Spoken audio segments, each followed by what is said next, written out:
In recent hours,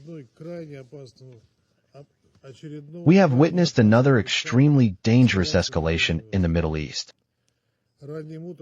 In the early morning of February 28th, the United States and Israel launched massive military strikes on Iranian territory.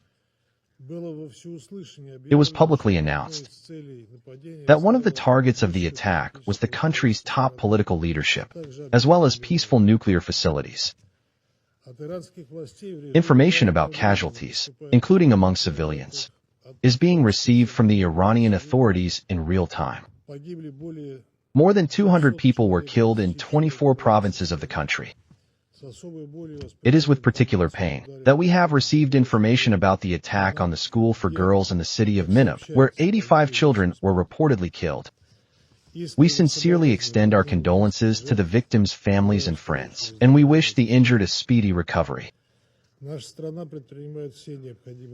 Our country is taking all necessary measures to ensure the safety of Russian citizens residing in the territory of the Islamic Republic of Iran.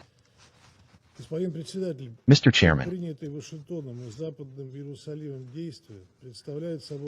the actions taken by Washington and West Jerusalem represent nothing more than another unprovoked act of armed aggression against a sovereign and independent UN member state in violation of the Charter of the organization and the fundamental principles of international law.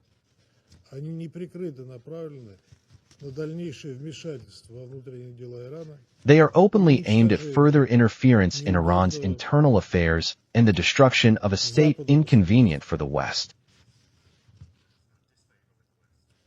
This irresponsible step by the United States and Israel, as we have warned before, has already led to a sharp escalation of the situation in the entire region. Bahrain, Jordan, Qatar, Kuwait, the United Arab Emirates, Syria, Saudi Arabia were affected. These are the countries that have repeatedly told their American partners that they do not need this escalation in the Middle East. Moreover, this military operation by the United States and Israel has become a real betrayal of diplomacy.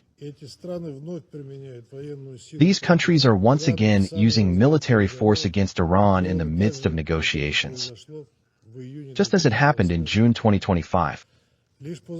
Just the day before yesterday, on February 26, another round of American-Iranian contacts took place in Geneva with the assistance of Oman. Iranian Foreign Minister Abbas Araqi noted that an agreement had been reached to continue the dialogue. For our part, we emphasize that the Russian side has repeatedly received signals about Israel's lack of interest in a military confrontation with Iran. And now, despite Tehran's willingness to engage in the diplomatic process, it is once again being stabbed in the back. Moreover, the fact that Washington has been methodically increasing its military presence in the region for so long only confirms the fact that the aggression against Iran was premeditated. The actions of the United States and Israel risk turning into a humanitarian and economic catastrophe. The threats to nuclear, physical nuclear, and radiological safety are of particular concern once again. The statements made today by the President of the United States, Donald Trump, that this operation is aimed at preventing Iran from acquiring nuclear weapons are not justified. Tehran has consistently stated that they have no such plans and that they comply with their obligations under the Nuclear Non-Proliferation Treaty. Moreover, Iran has repeatedly stressed its readiness to lay the foundation for new agreements with the United States to preserve its status as a nuclear weapon-free state, provided that the legitimate right to develop a peaceful atom of the Islamic Republic of Iran as a state party to the Non-Proliferation Treaty is respected and respected.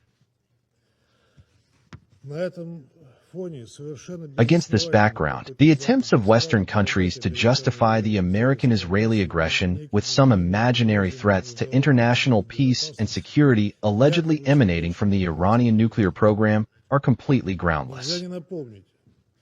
It should be recalled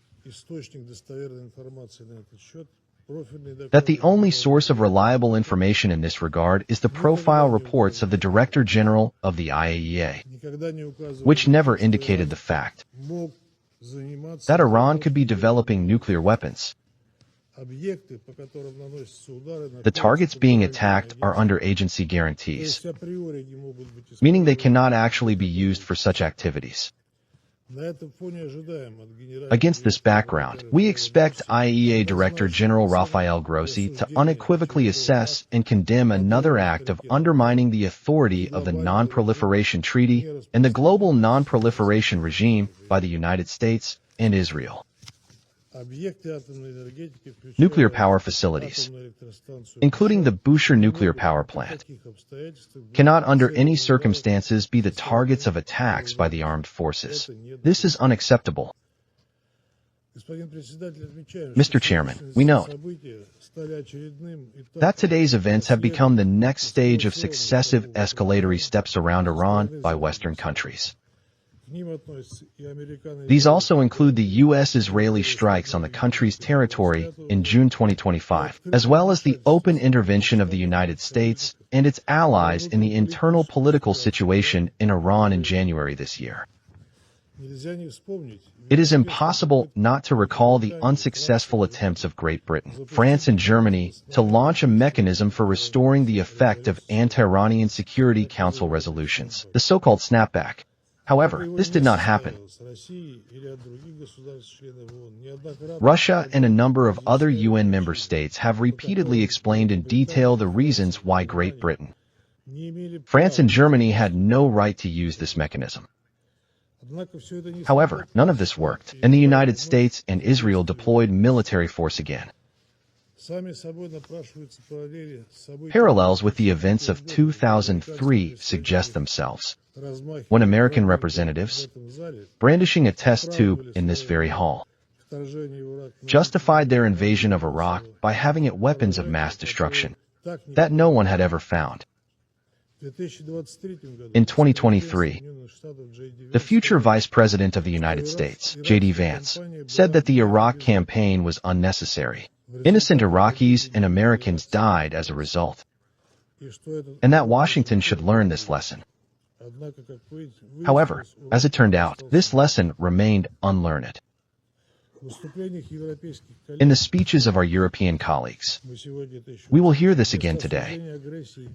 Instead of condemning the aggression and deaths of many Iranian civilians, we hear the statement of French President Emmanuel Macron, quote, "The Iranian regime must understand that now it has no choice but to engage in good faith negotiations on its nuclear and ballistic programs, as well as on destabilizing activities in the region."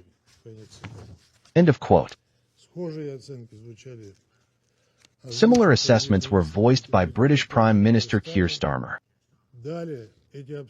Further, these absurd statements were reinforced by a joint statement by the leaders of Britain, France, and Germany, who condemned only Iran's strikes on the countries of the region. Colleagues, just think about it. Such a reaction sounds at the moment when Iran was subjected to a military attack in the midst of an active negotiation process. There are no limits to the hypocrisy of our European colleagues. It's not even double standards. It's some kind of parallel reality and a looking glass.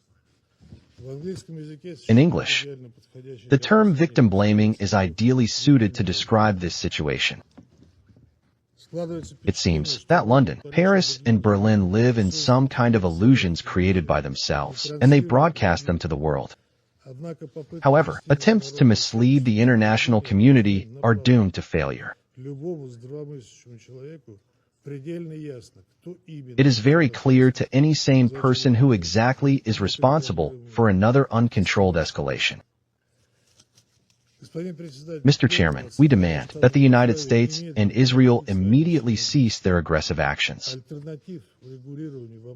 There have been and will be no alternatives to resolving issues related to the Iranian plot, including its nuclear component, by peaceful and diplomatic means. We insist on the immediate resumption of a political and diplomatic settlement and the search for solutions based on international law, mutual respect, and a balance of interests.